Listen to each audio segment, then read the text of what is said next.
Damai sejahtera, saudara yang kasih Tuhan. Kembali kita bersama dalam program Pemahaman Alkitab setiap hari Selasa. Dan seperti biasa kita akan membahas salah satu bacaan leksionari ibadah minggu yang lalu. Hari ini kita akan menghayati Filipi pasal yang ketiga ayat yang ke-17 sampai dengan Filipi pasal yang keempat ayat pertama.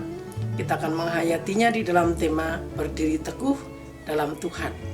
Namun sebelumnya marilah kita mohon pimpinan kuasa Roh Kudus di dalam doa. Kita berdoa. Allah yang penuh kasih, yang di dalam Tuhan kami Yesus Kristus boleh kami panggil sebagai Bapa. Kami mengucap syukur untuk hidup kami.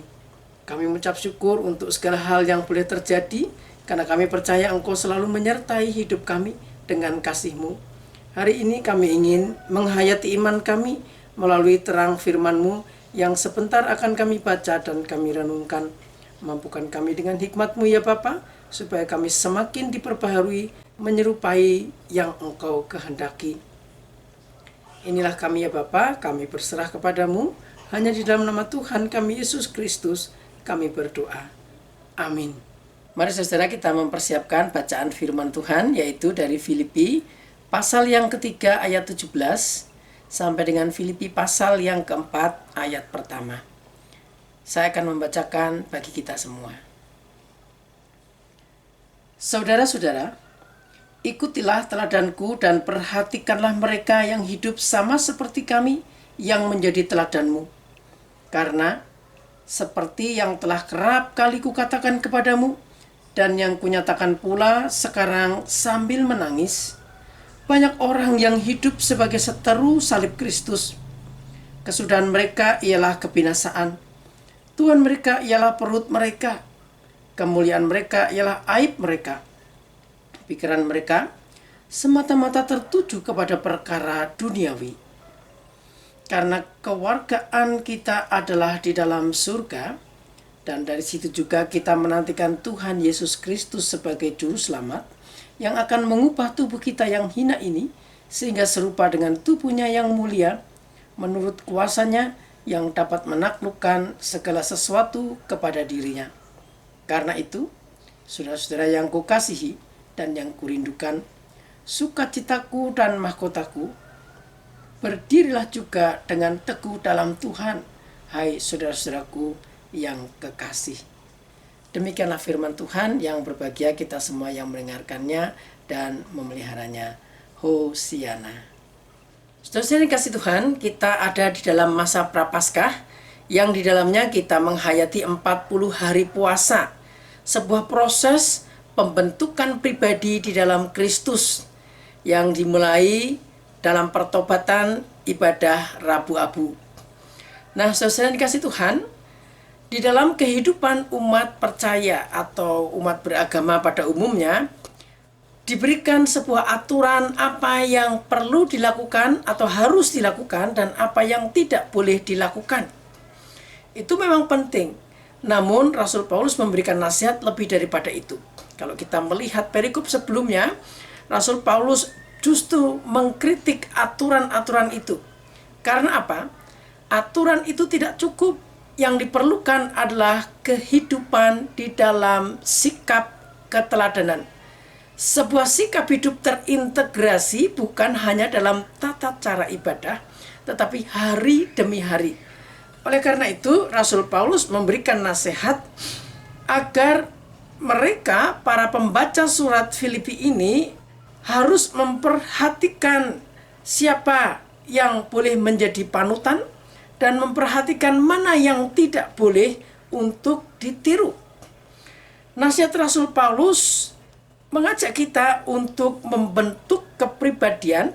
Mereka memperhatikan Rasul Paulus menjadi teladan. Pada ayat yang ke-17 dikatakan, ikutlah teladanku. Memang saudara, nampaknya di sana ada kesan menonjolkan diri, atau mungkin orang secara sinis melihat ini sebuah kesombongan. Namun saudara, dalam dunia Romawi Yunani saat itu, seorang guru akan sungguh-sungguh diperhatikan kehidupannya. Seorang guru adalah orang yang mampu berperilaku dengan hidup yang patut diteladani. Saudara, baru-baru ini kalau kita memperhatikan berita-berita, ada kekecewaan masyarakat karena mengikuti sebuah teladan yang sangat memukau, yaitu Crazy Rich. Ada banyak hal dalam kehidupan manusia saat ini dipengaruhi pola-pola sebagaimana iklan. Iklan tentu berusaha untuk menampilkan sesuatu yang baik dan meminta orang untuk menirunya. Iklan sesungguhnya hanya sebuah cuplikan saja yang dikemas, tetapi iklan itu bukan sebuah kenyataan. Contohnya, sebuah iklan untuk minuman pemacu energi yang ditampilkan menjadi seolah-olah minuman para atlet untuk tampil bugar dan sehat. Padahal minuman pemacu energi itu bukan minuman yang sehat. Itu justru membahayakan kesehatan. Nah, saudara yang dikasih Tuhan, maka dunia sekarang semakin membutuhkan teladan kehidupan yang merupakan pola kehidupan yang utuh, terintegrasi, bukan hanya yang tampil beberapa saat, tetapi dimanapun ia berada, kapanpun ia berada, ia menjadi orang yang dapat dipercaya, orang yang dapat diandalkan. Oleh karena itu, Rasul Paulus memberikan nasihat, ikutlah teladanku. Saudara, bila Rasul Paulus meminta pembaca surat Filipi untuk mengikuti teladannya, tentu ini bukanlah sebuah ungkapan kesombongan. Karena ini disampaikan dengan kerendahan hati, dan bahkan kalau kita membaca secara utuh, pada pasal yang kedua ayat yang kelima, Rasul Paulus meminta orang-orang untuk mengikuti teladan Kristus. Jadi sebelumnya Rasul Paulus menyatakan untuk mengikuti teladan Kristus, dan saat ini dia berkata, ikutilah teladanku. Itu berarti Rasul Paulus keteladanannya adalah keteladanan terhadap Kristus. Dan itu disampaikan dengan rendah hati.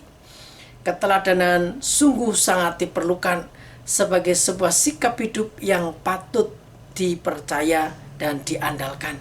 Saudara, itu tadi nasihat Rasul Paulus untuk melakukan hal-hal yang perlu dilakukan, yaitu dalam keteladanan. Tetapi satu lagi adalah hal-hal yang harus dihindari dan diwaspadai juga dalam pengaruh keteladanan hidup. Maka Rasul Paulus pun memberikan nasihatnya agar kita waspada terhadap orang-orang yang disebut sebagai seteru salib Kristus. Siapakah mereka? Orang mungkin bisa memahami, oh itu mereka yang menentang Kristus, yang tidak percaya kepada Kristus, yang mungkin mengejar-ngejar orang Kristen dan ingin membunuh orang Kristen. Ya, bisa jadi begitu. Tetapi bisa jadi juga mereka adalah orang-orang yang ada di dalam perkumpulan orang Kristen yang seolah-olah mereka hidup sebagai orang Kristen. Tetapi sesungguhnya mereka menolak salib Kristus. Mereka tidak mau memikul salib, mereka tidak mau menyangkal diri, mereka tidak mau menghayati pengorbanan Kristus. Mereka mungkin melakukan hal-hal yang nampak baik, tetapi mereka tidak hidup dalam ketulusan. Mereka tidak terang-terangan menolak Injil, tetapi mungkin dalam kesenangannya mereka sedang memberikan pengaruh-pengaruh buruk yang menggoyahkan iman jemaat pada saat itu. Nah, saudara, ini bisa saja terjadi di dalam gereja. Bukan orang-orang yang tidak mau mengakui sebagai orang Kristen, tetapi orang-orang yang menyebarkan bibit-bibit kebencian, bibit-bibit tidak suka yang memperlemah pelayanan dalam gereja. Inilah yang disebut oleh Rasul Paulus sebagai seteru salib Kristus. Rasul Paulus menasihati supaya kita cermat, hidup dalam keteladanan Kristus, juga di dalam kehidupan bersama jemaat kita mampu menjadi teladan bagi yang lain. Tetapi juga dalam kewaspadaan untuk tidak meniru teladan-teladan palsu yang sebagaimana hanya sebuah iklan saja yang hidupnya tidak sungguh-sungguh utuh terintegrasi dimanapun kapanpun dia berada, dia menghayati salib Kristus. Orang-orang seperti ini hanya memburu kesukaannya sendiri, perutnya sendiri, walaupun mungkin itu dikemas dengan sesuatu yang nampak baik seperti iklan, tetapi itu adalah teladan-teladan yang palsu. Nah, saudara dikasih Tuhan, Rasul Paulus memberikan nasihat bukan tentang apa yang dilakukan dan apa yang harus dihindarkan saja, tetapi juga tentang kesadaran identitas diri kita. Kesadaran identitas diri kita itu dinyatakan dalam ayat yang ke-20. Ada sesuatu yang penting di sana. Rasul Paulus mengatakan bahwa kewargaan kita adalah di dalam surga. Identitas kita tidak boleh hanyut di dalam kepentingan-kepentingan duniawi, tetapi untuk kepentingan surga. Karena identitas kita adalah surgawi. Saudara kasih Tuhan, dengan menyadari bahwa kita adalah warga surga, kita bukan hanya mengerti, tetapi mengingat dan juga melakukan dengan betul-betul mengarahkan hidup kita kepada kepentingan surgawi, bukan kepentingan duniawi, bukan kenyamanan diri. Itu semua kembali kepada Kristus, menaruh pikiran dan perasaan di dalam Kristus. Jadi saudara, dalam berpuasa, dalam membentuk pribadi sebagaimana yang Tuhan kehendaki, yang pertama, perhatikan apa yang harus kita lakukan dan apa yang perlu kita hindarkan dalam pola hidup yang utuh, dalam pola hidup keteladanan. Dan yang ketiga, sadarilah bahwa hidup kita terarah kepada surga, bukan kepentingan duniawi. Dan satu hal lagi, pada ayat yang ke-18a di sana ada kesan penting yang ditekankan oleh Rasul Paulus, bahwa ini sudah dinyatakan berulang kali. Berulang kali artinya kita tidak perlu bosan. Kita jangan jemu-jemu untuk menghayati, untuk kembali mengingat nasihat-nasihat dari firman Tuhan. Saudara, firman Tuhan itu bagaikan makanan bagi rohani kita. Sebagaimana fisik kita membutuhkan makanan agar kita beroleh kekuatan, demikian juga rohani kita untuk bisa berdiri teguh di dalam Tuhan, kita membutuhkan firman.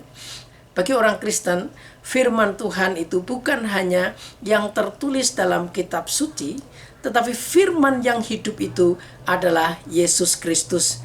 Maka kalau kita melihat kembali pada Filipi pasal yang kedua ayat yang kelima, di sana dituliskan, hendaklah kamu dalam hidupmu bersama menaruh pikiran dan perasaan yang terdapat juga di dalam Kristus Yesus. Ini adalah keteladanan.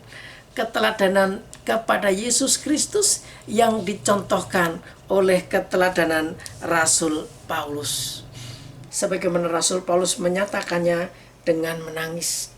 Rasul Paulus menyatakan nasihatnya, teladannya, bahkan mungkin tegurannya, bukan dengan kesombongan, tetapi dengan kepedulian, karena sikap-sikap yang terjadi di dalam jemaat. Rasul Paulus peka dan peduli kepada mereka. Marilah saudara, di dalam kehidupan kita bersama, kita pun membangun kepekaan bersama. Kita pun saling mengingatkan, kita pun saling peduli, saling mendukung, agar kita bersama-sama bisa berdiri teguh di dalam Tuhan. Demikianlah pengantar pemahaman Alkitab kita hari ini. Semoga ini dapat semakin menguatkan iman kita untuk tetap teguh di dalam Tuhan, khususnya dalam menghayati 40 hari masa puasa Prapaskah. Kita dapat menanggapinya di dalam grup WhatsApp Info GKI Tegal Rejo Salatiga. Selamat ber-PA, Tuhan memberkati.